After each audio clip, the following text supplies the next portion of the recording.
feminized by strange drug. Al left the drugstore and drove home.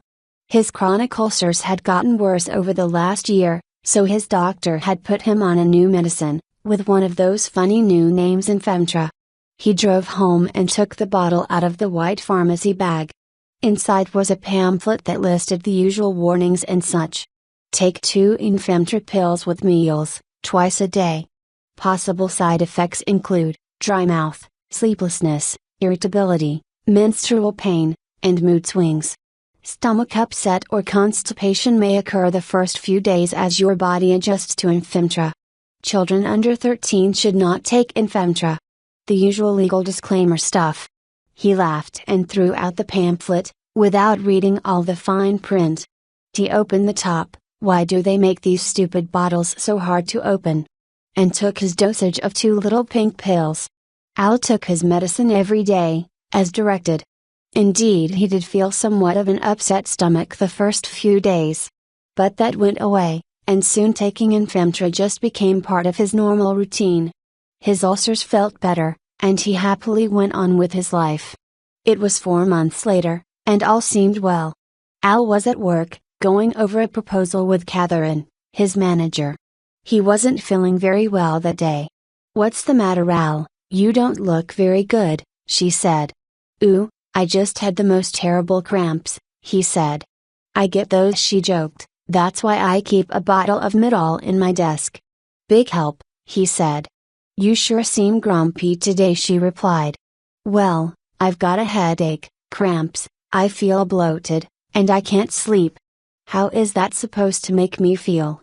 Do you by any chance have a craving for chocolate?" asked Catherine. "Actually, yes. Each time I've walked down the hall today, I've stared at the candy machine. I want some, but I don't want to feel any heavier than I do already today." "Al, you've got all the same PMS symptoms I get every month." "Really funny," he said. "No, I really mean it." "Yeah, but men don't get PMS. So lay off." "It's not funny. I didn't mean it that way. Don't be so sensitive. I swear you're even acting like a woman today." Al just glared at her. "Do you want to try some of these? They help me with those same symptoms," she said, holding out the bottle of Midol. At this point, Al was miserable. He took the bottle and took a couple of pills. "How's it going, Al?" said Catherine a while later. "Much better. Those pills really did help me. I'm glad. I'm sorry I teased you so much." "That's okay. I was just in a bad mood. But now I feel a lot better. I even had a chocolate bar." "I'm glad to hear that. I'll see you tomorrow. Have a good night." The next day though, Al was feeling miserable again. He had to go to Catherine's office, to ask her for a couple more miles. "Maybe you should see your doctor. You might be coming down with something." "You might be right," he admitted. Men didn't usually back down and concede that they weren't indestructible. It is hard to get one of them to go see a doctor. Al felt another cramp and wondered if it was gas. He decided to go to the men's room. He went in with his newspaper, another inexplicable thing that men do, and choose a stall to sit in. He read the sports section and waited to see if anything would come out for him. He felt another strong cramp, then felt a release of muscle tension, followed by a plopping sound in the toilet bowl. For some strange reason, a wave of pleasure followed. Then he smelled it, something strange. He looked down between his legs and saw it floating in the toilet, his bloody private parts. Al felt like screaming but had to suppress the urge. He reached down to touch himself between the legs, not believing what he saw. It was so sensitive. And his finger was covered with blood. He took the toilet paper and wiped it off. Then he wiped off between his legs. He looked down there again. It looked like a woman's crotch. "My God," he said in a whispered voice. He touched himself down there again, and it was real. It wasn't bleeding anymore, but there was a slight ooze emanating from the new slit between his legs. It was only a small opening, but it felt like a chasm to him. What do women do? He thought. Then he remembered, tampons.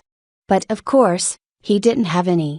So he rolled up a piece of toilet paper, into the approximate shape of one, and tried to stick it on in there. It wasn't strong enough to penetrate without getting bent, so he had to use his finger to help work it in. The feeling of something sliding into his new vagina sent shivers up and down his spine. He had a vagina. And he was having a period. That meant ... he had ovaries. He had a uterus. Oh no. Because that meant that female hormones were filling his bloodstream now, controlling his menstrual cycle. And if he was being exposed to female hormones, that meant that he would start to grow breasts. He was becoming a woman. As this realization sunk in, he started to panic. Where was he going to go? What was he going to do? All he could do for now was to hide it from everyone, and hope that it went away. How could he go up to a doctor and say, "Hello, I'm becoming a woman, please help me"? He flushed the toilet, watching his former male parts swirl around and go down the drain. He zipped his pants closed, washed up, and decided to take a walk down the street to the drugstore to buy tampons and Midol. And something to drink. He really needed a drink. Al woke up the next morning, and felt down between his legs, hoping against hope that he was restored. But alas, he still had female genitals. In his heart, he knew it already. But he had to feel, just to be certain. The next day was the same, and the day after that. Al had to sit down to pee, but other than that, he was able to hide his condition from everyone. He was thankful that his period had stopped. It had been very traumatic for him. How did women put up with suffering through it every month?